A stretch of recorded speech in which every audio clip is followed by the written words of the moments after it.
They have been utterly flawless over the last couple of days. I questioned before their semi-finals whether having 24 hours off of the game after beating NIP would be detrimental to them. It was not detrimental to them. They were somehow even better. It's going to take better, then it's going to take absolutely world-beating. And Oski, from the other end of the pitch, just slams it home. Great pass across from Nas over towards him, and both Duke and Nico commit to that mid boost. They push up a little bit too far, and they will have to temper their expectations, because I think when you look at the teams that we've seen BDS play, or the team that they played earlier on, 2 Danes, 1 Bruv, Pump tried to come through, wasn't able to. Seen BDS with a decent lump of pressure here, touches down, Oski can clear it away, but low boost again for NIP. BDS need to push. Yeah, they're done well enough after going 1 goal behind. It's easy to let that pressure get to you of the grand finals. They're not allowing that to happen. And in the end, finally, that pressure does just blow. It's a really great setup as well here from Nico for going the ball, going for the man, and then Duke going for the same idea. It just has to be a quick shot from Mitza. He manages to deliver, and that's the first one for BDS in the series. 3 of them involved in Team BDS. That is what we've come to expect over these last couple of days. But here's Oski straight from the kickoff. He's going to hit the ceiling, fall down. Radosin gets blocked by Mitza. I thought for all the world that was going in. A sensational touch from Mitza. I agree. I thought he's done well on 0 boost, but you don't really want to be defending on 0 boost, even if you are quite good at it. Mitza here with nothing. Tries to go for the redirect off the corner. Isn't able to. Nas can sneak it round 1, round 2.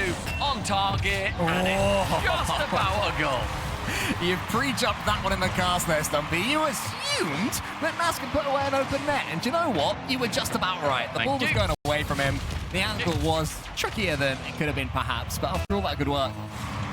90 seconds to tick down. And you know what? Nico on an air dribble. I think at this point we can assume he's not going for the ball after the initial couple of touches. I think every single air dribble he's gone for in this series and the last, he has just gone for the man straight away. He's 2-footing everybody out of the sky. Oski attempts the double, and Zhuk again with a fantastic save. Mitza's called into action all of a sudden. Zhuk sent to the scrapyard. 70 seconds, it falls to Nas. Nas keeps it close to himself. He is not somebody who is going to go for an edgeable bump. He wants the ball all to himself. Wants to get these goals for Ninjas in Pyjamas. If they can get the goal, the game 1, monkey off their back, they will be ever so happy. Radosin's just doubled their odds. Fantastic play as well from Oski. It's that final last touch where Nico has to respect that he's going to get it, but also maybe he won't. And then also, is he going to pinch it? You have to cover everything. You back their mentality, but Ninjas in Pyjamas, they have their own momentum to play with now. A great demo. Don't think it's with Nico, but it's still very awkward. And a miss from Rado suddenly hangs this game in the air. And that demo from Nico, he puts his body on the line. The aggression that he shows has earned his team that goal, despite not being credited for it. This kickoff's going to be vital. Do we see a fake from BDS? Is it countered by NIP? Going to be simple, a slow kickoff. Nico first. Oski rotated straight to the back boost. They'll then hang out behind it, pinches it far. That is going to bounce high. Goes to Nico. He can't keep it up. Zhuk, Mitza, and Nico can have a few more of their own, and they can really continue to upset this apple cart going forwards. Snip and had the lead. That's on the backboard. Radosin off the backboard. Both of them going for the Devo. Neither quite had the angle. Team BDS get away from the kickoff, and now they have a chance on their own. And we're seeing as well that as soon as a player can go for the ball, they just do. It is all hands on deck, and Oski gets the double off the ceiling into a miraculous own goal. Now that's pretty bad luck. Mitza was already in the air. The ball came off Zhuk. And then just prodded it home. What I will say is I was watching, whenever I see an own goal like that, my first thing to do is look at the player reactions. How did they take that? And they laughed it off. And that's about perfect. I love that. That's very good. Oski also did his, the shaking his hand up like, oh, that was sick. And it's like, wow. All right, cool. You know what? Whatever, keeps the spirits high, brother. We've scored that goal before, except normally it's an our own goal. Yeah, it happens though, doesn't it? Put it in black and white, mate, and you can put it in a montage. Oski has 100 boost and he's underneath this one, but Zhuk gets all sorts of power on that one. Radosin can't get the read, and Nas can't jump quickly enough, and Mitza redeems himself immediately. It's a lovely double from the back. Someone really just needs to go, though. Nas started going with 100 boost and then stopped. I'm not sure if he thought someone was going to backboard. Sends Nas to the shadow realm. Gets rid of him completely with that bump. 100 seconds down off the clock. Oski sends it central. Rado's now across, but the ball doesn't make it that far. Both Nico and Nas both commit to that one. It seems to be Nas that comes out the better. A long shot. Radosin from nowhere somehow reads all this chaos. And I think we write him into a box sometimes, but he just does. He seems to have a read of the game that's unlike anyone else. Well, I want to call attention to the comms that Nas must have been doing there. When going for that 50-50, he would have been saying, this ball dies. This is brilliant mode from Ninjas and Pyjamas. They're keeping the ball in blue territory. If you do that, you're not going to concede, and they're keeping their balance. That was the question when Radosin came in. Will they be able to do so? Of course, the chaos is fun, but can you play pure gameplay when you need to? Radosin should have scored there. Oh my! Again, though, Oski threads the needle. Everyone jumped for it. Radosin, a lovely fake here, goes to that backboard, causes all three of them to start moving around. It's a triple team bump. Chuck a carrier bag over them, and you will collect all three. Ninjas and Pyjamas really playing a clean game of Rocket League right now. Pure balance from them. Oski should have this dodge. He goes under instead. So they couldn't go there, and it is safe. Safe gameplay from them. Yeah, I think safety at this point, I absolutely back it. The demos, though, they're going to be anything but. They're a workplace hazard, and it is a wrecking ball that pushes through the NIP defense.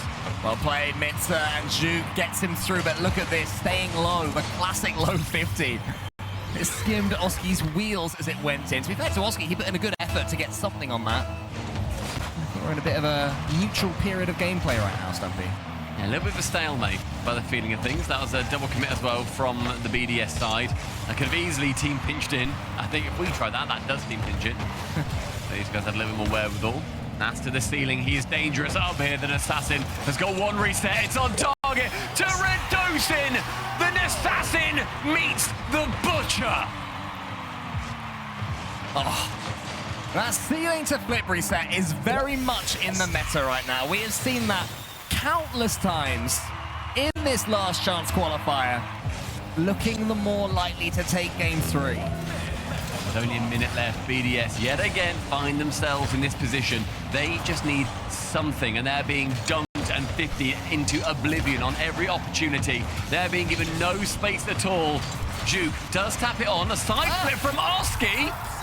You see him lean back in his chair. I don't know if he thought someone was there or if he's just done a misinput. Oski is the one who should be saving it. He's completely misinputted. Well, that was out of nothing, and Team BDS. That's with one into the corner, low boost. Radosin's the only one with anything in the tank. Oski's just waiting in the net. Like a sneaky little eel. One flick, goes high, Mitza, right-hand side. Juke now with 100. The heroics. He sees his name in lights. Onto the ceiling. Has that reset. High to Nico. Nico collects. To the backboard. Radosin to touch. He now carries it. Diaz is back in action. To the ground, says Mitza. We've got OT. As Nas almost gets it over Mitza. Oski's up. He's got nothing left in the tank. Nas tries to go over that mid-100. Doesn't get it. The first time that's happened in this game. But it's speculative. He's got it in the end. And Oski and Radosin can just shepherd this one to the side. Huge overtime in this season. Wonderful dunk there from Nico. Leaves Radosin in the most awkward position imaginable. And from everything, Nico and BDS steal game number 3. Radosin did his best, but the shots had enough power. So just trying to help out that blue team.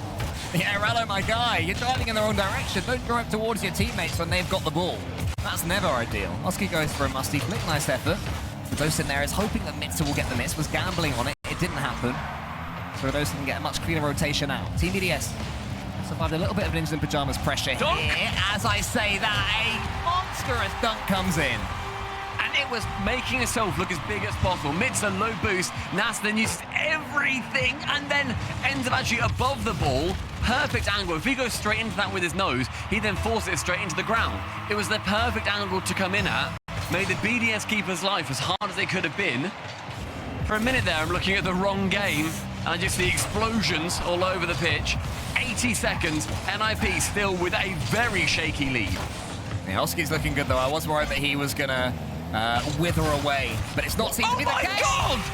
Radosin, where does that even come from? The Butcher takes a cleaver to BDS's net. 4 forces his way through. Genius play to slow him down on the backboard, fake that you're going for the bump, and then turn straight back in and force it through. 71 seconds. NIP up by 2, but they have lost from here before. Nas on target. Rado win a steal. That's his second, but realistically, Nas gets his second. No, Radosin gets his second. You don't see Radosin lean back in his chair and go, yes, after getting that third. He reacted more to that than he did to the freak goal that he got for goal 2. I think that's what every other player read, so maybe in hindsight it was a good idea that he went for it. It's wonderful speed from Oski. He's going to go straight for the man. Rado and Nat, one of you needs to call it. Right now, there's a couple of egos coming in, I think, on NIP, where they all want to be the big guy. That needs to be tempered as soon as possible, otherwise BDS can and will take advantage. I mean, the thing is, you say there's a couple of egos that aren't quite working out, but they're getting past Team BDS. You know, they're double committing, but they're doing it quick enough that Team BDS can't deal with it, and now they're tripping over their own toes on their own goal line. Juke can't get to that one. Oski can get to that one, and Nip have the lead. They have 1 foot in Leon. It's an awkward play overall, and it is Juke blindly jumping. Oski knows that, knows he'll get contact, intentionally plays the second man. NIP, 1 to the good. He doesn't even look at the ball. He went straight for Nas. He thinks you're trying to set up for an air dribble. Well, you've actually put the ball really nicely into our half. I'll just get rid of you and keep the ball. Rado up for the double. It's going to drop down, but Nico can submit himself to the backboard and then jump off. Juke now sent away. Nico with 1 touch, not quite far enough. Mitsa with a reset. Rado out of the goal, but he challenges low. It was a really nice shot from Mitsa and just about saved by the post or NIP. Nas into the center. Juke up against Radosin. It's a decent read there from Juke. Gets some distance on the ball. Mitsa has it, but Radosin takes it out. Demo. This is full-flow Radosin ball right now, and BDS can't deal. Radosin now just left at the back. He's going to have to jump for it. He does. Sends it high in midfield. Nas the next man to it. Final 90, a reset. 2 jump. No make contact. Nas on target, but it does get saved away. Radosin bounces it. Mitsa gets a touch. 20 now. Oski steams in. BDS have to get this ball away. They can't even get a touch on it.